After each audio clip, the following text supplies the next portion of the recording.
دەگەڕێنەوە هەرێمی کوردستان و یاریەکانی پاڵەوانێتی تێنسی سەرزەوی ئەندازیار کەمال لە شاری هەولێر گەیشتە قۆناغی کۆتایی دوای 10 ڕۆژ لە بەڕێوەچوونی یاریەکانی گەورەترین پاڵەوانێتی تێنسی سەرزەوی لە عێراق. یاریەکانی پاڵەوانێتەکە گەیشتە قۆناغی کۆتایی لە ڕۆژی پێشکۆتایی سێ یاری بەڕێوەچوو. لە یاری دووەمی پێشکۆتایی دەرینەکان ناسر عەبدوڕەزاق لە ڕێبین کەیفی بردەوە گەیشتە یاری کۆتایی. لە یاری جووتی دەرینەکانیش ڕێبین کەیفی و شێروان ڕەئوف لە ناسر عەبدوڕەزاق و تەحسین غەفوریان بردەوە و گەیشتنە یاری کۆتایی. لە یاری کۆتایی ئاستی خوار تەمەن 14 ساڵان محەممەد نیهاد لە ئاکام دڵزاری بردەوە بووە پاڵەوان.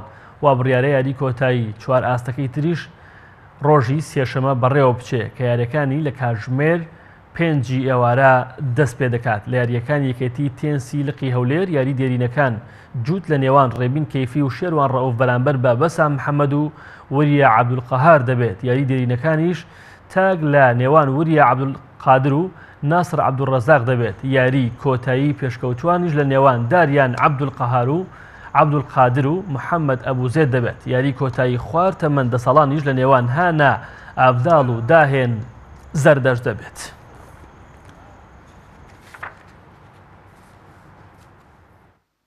دە ڕۆژەکەوە یاریزانەکان بە جۆش و خرۆشێکی یەکجار بەهێزەوە و بە خۆشیەوە دێنە ناو یاریگایەکان و ئاستێکی یەکجار بەرزیان پێشکەش کرد و بەڕاستی هیوای کۆتاییەکی خۆش بوو یاریزانەکان دەخوازین کەوا بڕیار وایە بەیانی 4 کۆتایی بەڕێوەچوو ئەمڕۆژ کۆتایی 14 ساڵی بەڕێوە دەچێت.